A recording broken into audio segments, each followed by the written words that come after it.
Okay all right.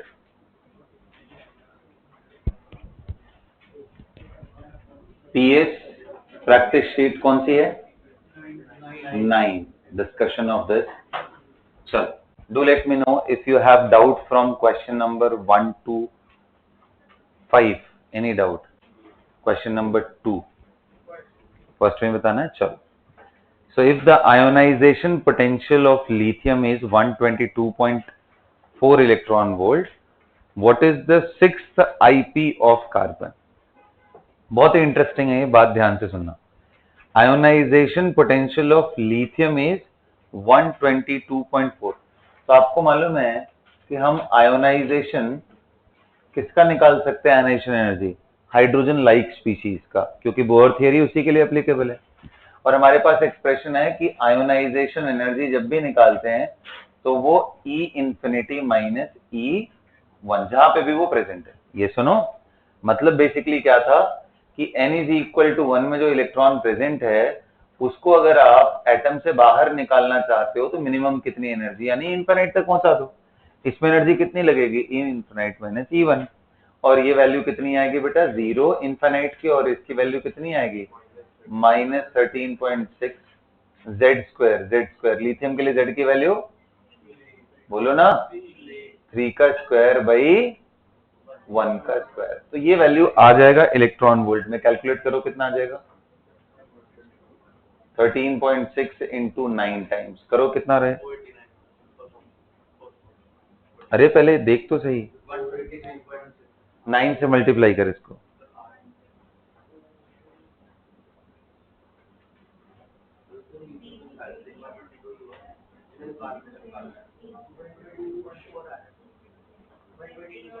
बोलो 120 आ रहा है ना? और यही दिया है, देखो क्वेश्चन में, देखो दिया है ना, if the ionization potential of lithium plus 2. तो कहोगे सर ये क्यों दिया है? ये इसलिए दिया है कि कई बारी बच्चों को डेटा याद नहीं रहता है कि फॉर्मूला क्या था. उनको बस इतना याद रहता है कि ionisation energy is proportional to some constant into Z square, इतना. अब ये कांस्टेंट निकालने के लिए है, और ये हमें तो चलो पता है कि वो 13.6 है ना, तो इसलिए ये वैल्यू दी हुई है. अगर मान लो कभी डेटा दे दिया करे ना तो आप कांस्टेंट भूल जाया करो. आप ऐसा समझो कि के नहीं दिया है तो पहले के निकाल लो. के कैसे निकालोगे? इसको इक्वेट कर दो. इक्वेट कर दो किससे? 122.4 से. जेड की वैल्यू आपको मालूम है लिथियम आयन के लिए, तो 9 यहाँ डिवाइड करोगे 9 से तो आंसर आ जाएगा कितना? जेड का वही 13.6 जो हमने पहले ही ली.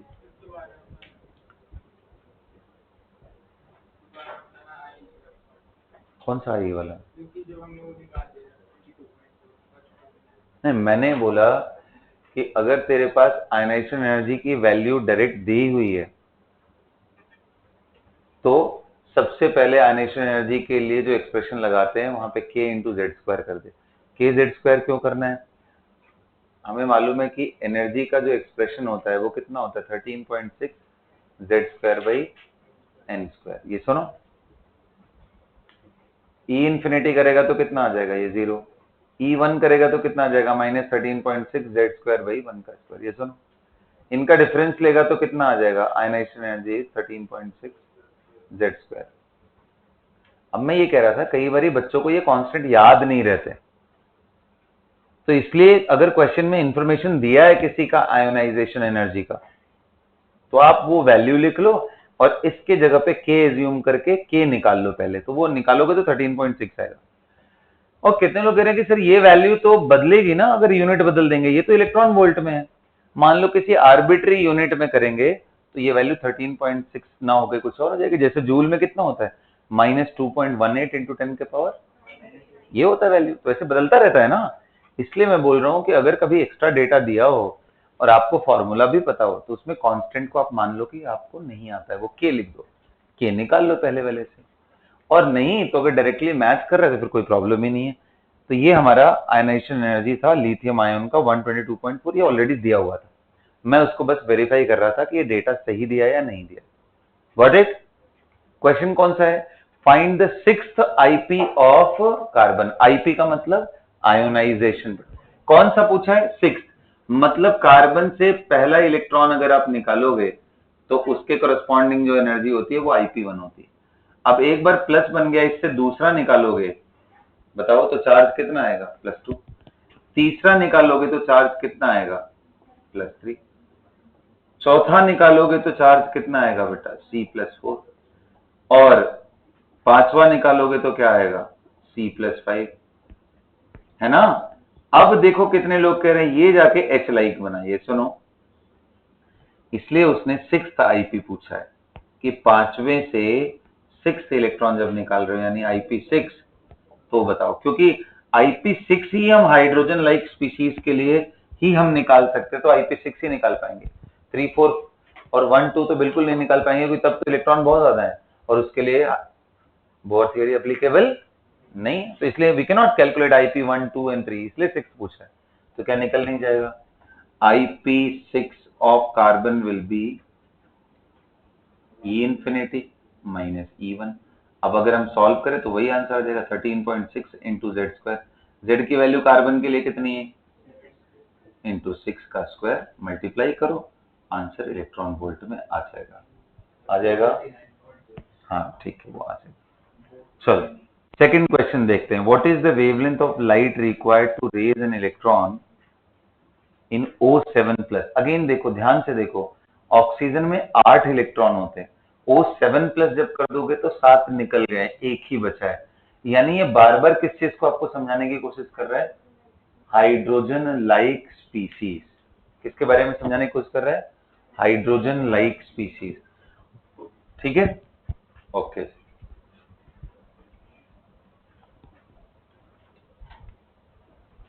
क्वेश्चन नंबर 2 का डिस्कशन चल रहा है, ठीक है, ओके।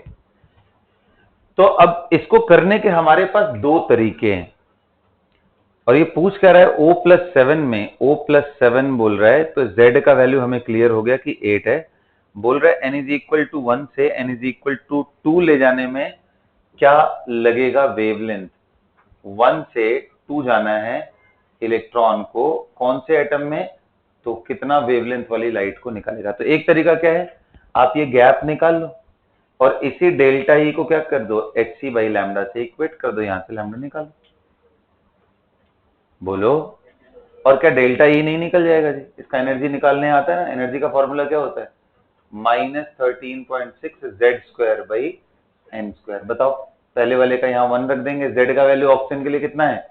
8, सो -13.6 इंटू 8 का square. Did you get it? ये E1 आ गया। ऐसे ही E2 निकाल लेंगे, -13.6 इंटू 8 का स्क्वायर अपॉन 2 का स्क्वायर। ये सुनो, अभी कितने लोग कह रहे हैं अगर इन दोनों का डिफरेंस लो E2 माइनस E1, ध्यान से देखना, तो ये वैल्यू कॉमन है 13.6 एंड 8 का स्क्वायर, वो मैं बाहर निकालूं, ये ऐसे ही रहने देता हूं 13.6 1/1 का स्क्वायर माइनस 1/2 का स्क्वायर इंटू 8 का square. Did you understand this? और क्या आपको दिख रहा है ये कुछ और नहीं, हाइड्रोजन का ही एक्सप्रेशन देखना।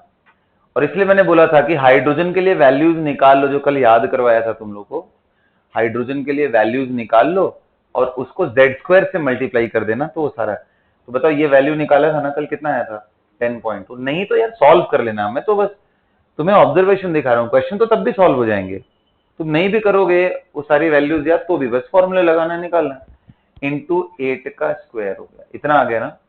बोलो, और इसी को किससे कर दो, hc/λ, क्योंकि हमें नैनोमीटर में निकालना है, तो मैं क्या कर दूंगा 1242/λ।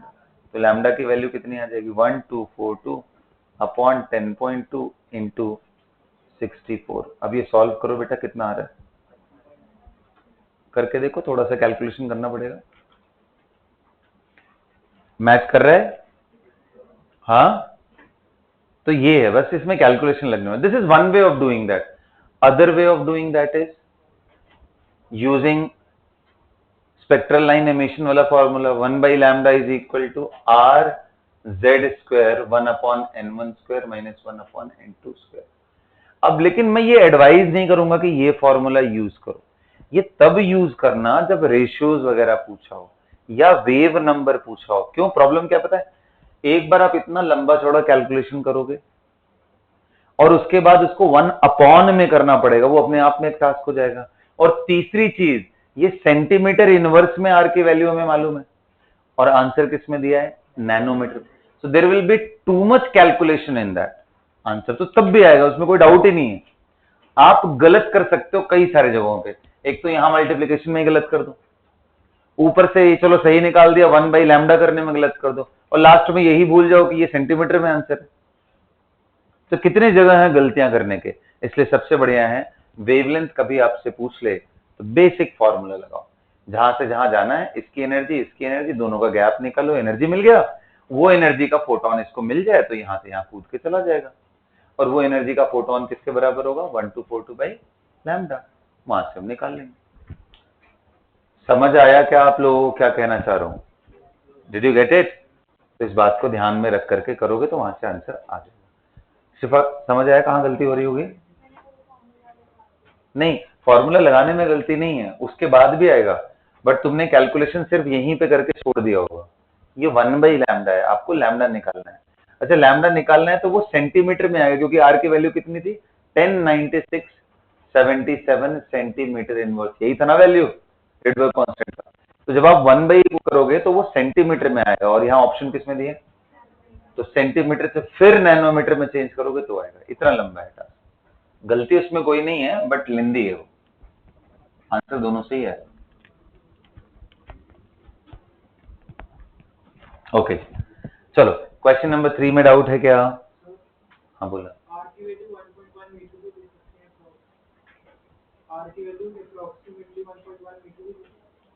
आर की वैल्यू तुम बोल रहे हो 1. नहीं, डायमेंशनल इनकरेक्ट है ना तुम्हारा, 1096.77 सेंटीमीटर है ये। अब सेंटी को हटाओ तो कितना आएगा, हमने सीखा था यूनिट एंड डायमेंशन में 10⁻⁻² मीटर, तो ये वैल्यू आएगी मीटर इनवर्स में 10⁻⁻² करोगे तो ऊपर और 2 जीरो ऐड हो जाएंगे, तुम 2 जीरो कम भी कर दे तो भी तुम्हारा आंसर 1 कहां से होता है, गलत है ना वो तो इसलिए आर की वैल्यू को सेंटीमीटर इनवर्स में यूज करो, बेटर है वो। और सेंटीमीटर से नैनोमीटर जाना कौन सी बड़ी बात है, जानते हो, सेंटीमीटर नैनोमीटर में रिलेशन निकालना तो नहीं निकल जाएगा जी, कैसे, 1 centimetre is equal to -2 metre and 1 nanometer is equal to 10⁻⁹ metre. तो check that 1 centimetre upon 1 nanometre की वैल्यू कितनी आ जाएगी, -2 + 9 मीटर मीटर गया, ये कितना आ गया 10⁻⁷, बस खत्म हो गया। 1 centimetre is equal to 10⁻⁷ nanometre. तो आप जो भी आंसर सेंटीमीटर में निकालना उसमें 10⁻⁷ से मल्टीप्लाई कर देना, you'll get that। इसलिए सिंपल रखो, देखो सारा टॉपिक जानने के बाद ये अपने आप में एक अंडरस्टैंडिंग आपकी तब डेवलप होने वाली है जब आप न्यूमेरिकल्स लगा लगा के थोड़ा टाइम इन्वेस्ट करोगे कि अच्छा मुझे किस चीज से बाहर निकलना है जल्दी से। ये भी एक आर्ट है, और जितने भी बच्चे आज तक टॉपर बने हैं वो over the period of practice कर करके ये एक्वायर कर चुके हैं कि उनका शॉर्टेस्ट पाथ कौन सा है, and that comes with practice only, है ना, और वो रेगुलर प्रैक्टिस करते हैं। बेटा एक बात बता रहा हूं, कोई ऐसा चैप्टर नहीं होता है जिसपे टॉपर्स की 300-350 प्रॉब्लम से कम उन्होंने प्रैक्टिस कर रखी, इतने प्रॉब्लम की प्रैक्टिस करते हैं, सारी वैरायटीज देख लेते हैं। ये मैं बता रहा हूँ क्वांटिटेटिव वाले, क्वालिटी वाले प्रॉब्लम्स तो फिर मजा आएंगे जब आप ये सब चीजों में एकदम फिक्स हो जाओगे कि हाँ मुझे आया फटाफट में निकाल लूंगा। इसमें अटकते रहोगे, कैलकुलेशन में अटकते रहोगे तो आपका टाइम बहुत ज्यादा जाएगा, फिर आप कभी पेपर पूरा कंप्लीट अटेम्प्ट नहीं कर पाओगे। So you have to develop this, and ये डेवलप किया जा सकता है बाय प्रैक्टिस। ओके, चलो, और ये सबसे बढ़िया टाइम है क्लास 11th एंड 12th के टाइम पे पूरी चीज प्रैक्टिस करके एक्वायर करना है। ये नहीं कि लास्ट फेज में जब सारा सिलेबस खत्म हो जाएगा तब टाइम नहीं मिलता है, तब इतना ज्यादा टॉपिक हो जाता है कि आपको समझ ही नहीं आता है रिवाइज कहां से शुरू करूं कहां खत्म करूं। ठीक है, अभी ही टाइम है, जो रनिंग टॉपिक है उसमें प्रैक्टिस पूरा मन लगा के करना है। जो असाइनमेंट जब दूं, जिस दिन दूं, मतलब तुम्हें इस बात की भूख होनी चाहिए कि आज सर कौन सा क्वेश्चन दिया उसको खत्म कर लेना पहले। वो अगर आप अपने अंदर मेंटेन करके रखते हो तो यार कुछ बड़ा अचीव कर सकते हैं हम लोग साथ में, ठीक है। और उसके लिए मतलब बस आपकी सारी बहाने वाली जो चीजें हैं ना उसको एकदम दूर रखोगे तभी ऐसा होगा। कभी सर दर्द कर गया, कभी बदन दर्द, कभी बर्थडे पार्टी हो गया, कभी कजिन के यहाँ जाना हो गया, ये सब दुनिया भर के बहाने हैं, मैं बता रहा हूँ। आप जाओ कजिन के यहाँ लेकिन अपना काम खत्म करके जाओ, आप जाओ बर्थडे पार्टी मनाओ लेकिन काम कोई पेंडिंग छोड़ के जा रहे हो तो ये गलती है आपकी, क्योंकि वो वाला दिन आपके लिए दोबारा नहीं आने वाला है। अगले दिन अगला चैलेंज होगा, अगले टास्क होंगे, अगले सेट ऑफ असाइनमेंट्स मिलेंगे आपको करने के लिए, पुरानी चीजें रिवाइज करने के लिए होंगी। So keep your priorities very straight. पढ़ाई से जितना पीछे भागोगे आपको बिल्कुल आइडिया नहीं है, जो बच्चे टॉप करने वाले हैं उनके लिए सब चीजें सेकेंडरी है, उनके लिए वर्कशीट, असाइनमेंट, पढ़ाई ही सबसे ज्यादा प्रायोरिटी की चीज है, उसके बाद सब आता है अपने, ठीक है। वो डेडिकेशन लेके आओगे तो यार सिलेक्शन छोड़ो, फिर तो रिजल्ट्स में आप अपनी रैंक्स को 1 के 100 के अंदर देखने की कोशिश करोगे और सब पूरा जिंदगी एंजॉय करते रहोगे, ये 2 साल में एंजॉय करोगे, फिर वो लिस्ट में नहीं नाम आएगा। आपने क्या सेक्रीफाइस किया उस पढ़ाई के लिए, जिसके लिए कैंडिडेट्स लाखों में हैं? क्या आपने सेक्रीफाइस किया? कुछ नहीं, तो आपकी भी गिनती लाखों में ही होगी, रैंक भी वैसे ही आएगा। और ये जो वीकेंड वाले टेस्ट होते हैं इसको बहुत सिंसियरिटी के साथ देना। इन टेस्ट से आपका पैरामीटर चेक होगा कि आप कितना क्लोज जा रहे हो अपने टारगेट के। इनको इतने हल्के में मत लिया करो कि it is just an test. इससे आपके कमिटमेंट का, आपकी चीजों का पता चलता है हमें वीकेंड के अंदर, ठीक है। तो इसमें अपना बेस्ट देने की कोशिश करो हर टेस्ट में। चलो आगे देखते हैं। Question number 4, 5, 6, 7, 8, 9। 9 कर लिया क्या तुम लोगों ने? क्वेश्चन 9 कितने लोगों को आ गया? अच्छा क्वेश्चन था ये, आपने डाउट नहीं पूछा इसलिए मैं पूछ रहा हूं। और क्वेश्चन नंबर 8 भी कर लिया क्या आप लोगों ने?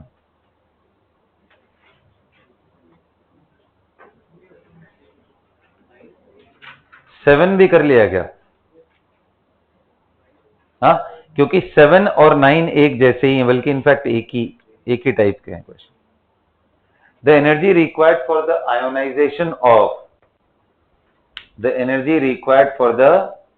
आयोनाइजेशन ऑफ क्या चीज? Excited hydrogen.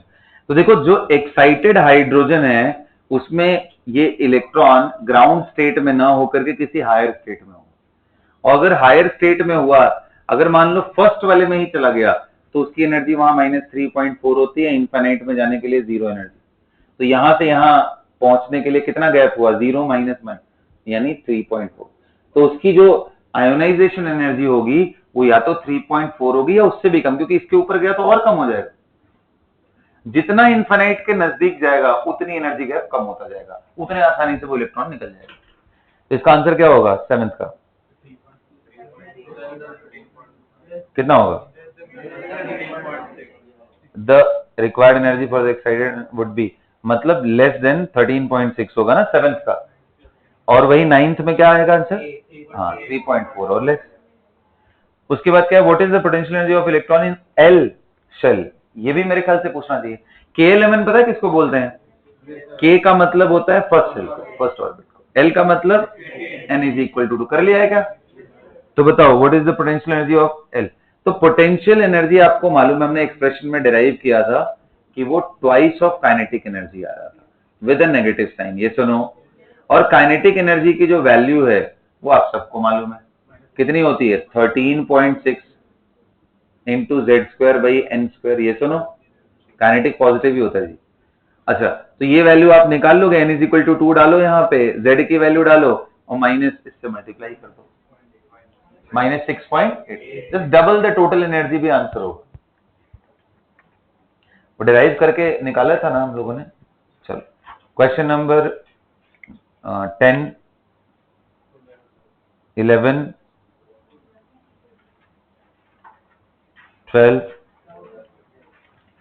12 डाउट है। हाँ देखो, अब यहीं पे जो एनर्जी है, देखो ध्यान से देखो, यही क्वेश्चन की मैं बात कर रहा था फर्स्ट वाले में, कि यहां पे जो आपको एनर्जी दी हुई है, supposing the energy in arbitrary unit दिया हुआ है, मतलब कोई रैंडम यूनिट है भाई।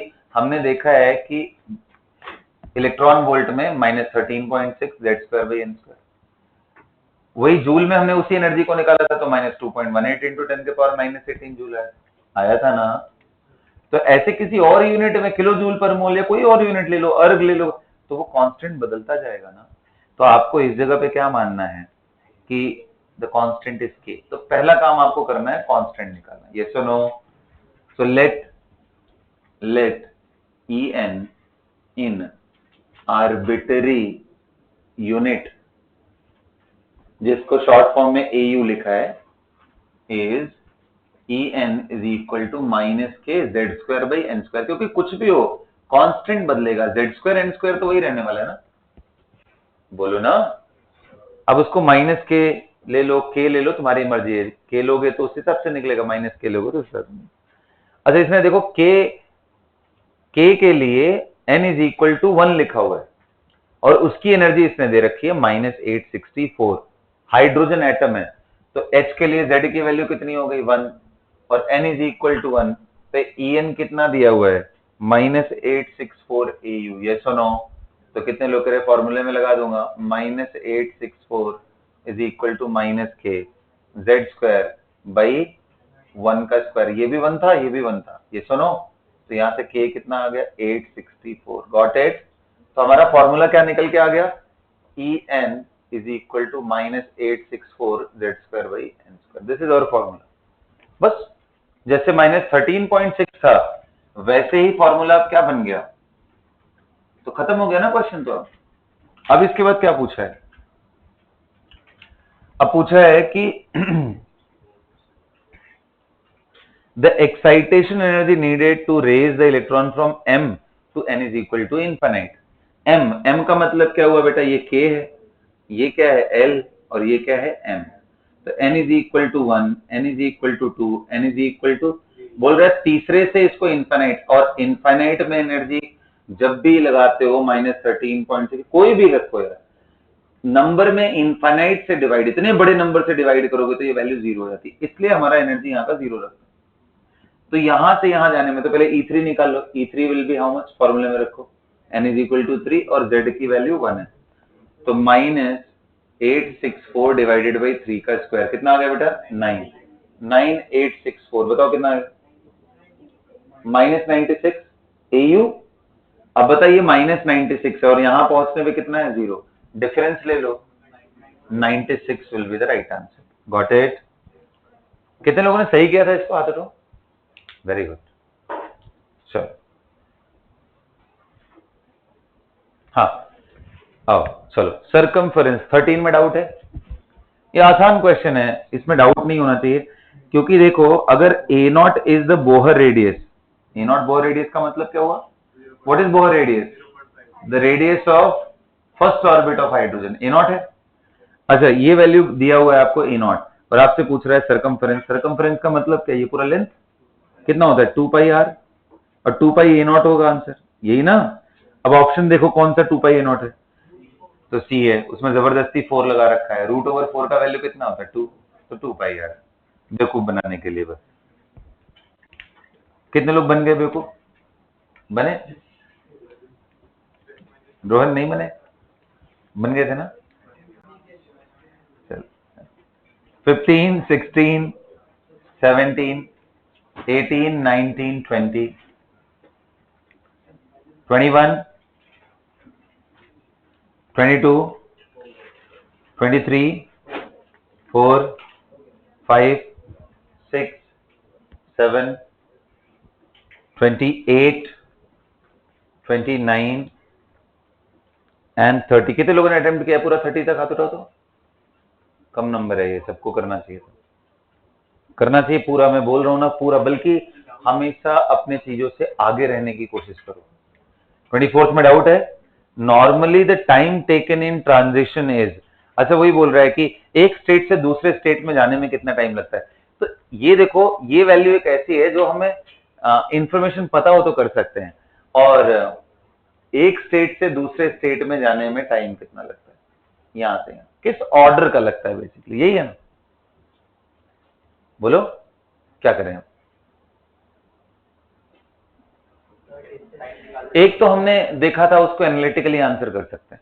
कहां से याद करो, जब हम एटॉमिक स्टेबिलिटी की बात कर रहे थे विथ मैक्सवेल्स इलेक्ट्रोमैग्नेटिक रेडिएशन, तो स्पाइरल पाथ बना के न्यूक्लियस में जाने में जो टाइम लगता है वो लगभग 10⁻⁻8 सेकंड। तो वहां से ये समझ सकते हैं कि यार उसी के ऑर्डर का लगेगा यहां से यहां जंप करने में, 10⁻⁻8 सेकंड।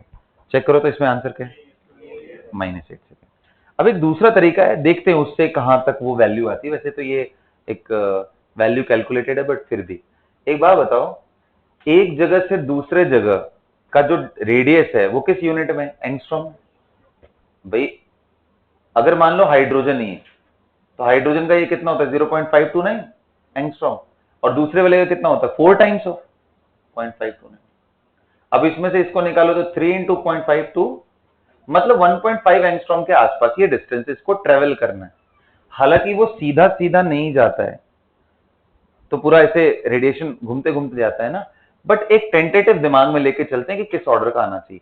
तो लेंथ इतना कवर करना है, 1.5 मान लो एंगस्ट्रॉम के आसपास ना, उसको हम बढ़ा घटा लेंगे तो 10⁻⁻10 मीटर कवर करना है। और स्पीड इलेक्ट्रॉन की कितनी होती है, 10⁻6 मीटर पर सेकेंड। ये सुनो, लेकिन इससे आएगा नहीं आंसर, क्योंकि इससे तो नेचुरल सी बात है कि गलत इंफॉर्मेशन आएगा। एक बार ही देख लेते हैं कि v इज इक्वल टू क्या होता है बेटा, डिस्टेंस अपॉन टाइम। टाइम की वैल्यू आएगी डिस्टेंस, जो कि हमने इतना रखा है, अपॉन 10⁻6 -16। दिख रहा है ना, वो समझ में आ रहा है क्यों इतना डिफरेंस आ रहा है, why are we getting that big difference, क्योंकि वो इलेक्ट्रॉन सीधा जंप नहीं करता है, वो स्पाइरल पाथ बनाते हुए जाता है। तो उस 1 सेकंड में पता नहीं कितने चक्कर लगाता है वो, तो जाकर के वहां पहुंचता है। तो ये कैलकुलेशन से ही निकल के आएगा, नंबर ऑफ रिवोल्यूशन लेते हुए वहां पे आएगा। Got it? नहीं, कोई तरीका नहीं है।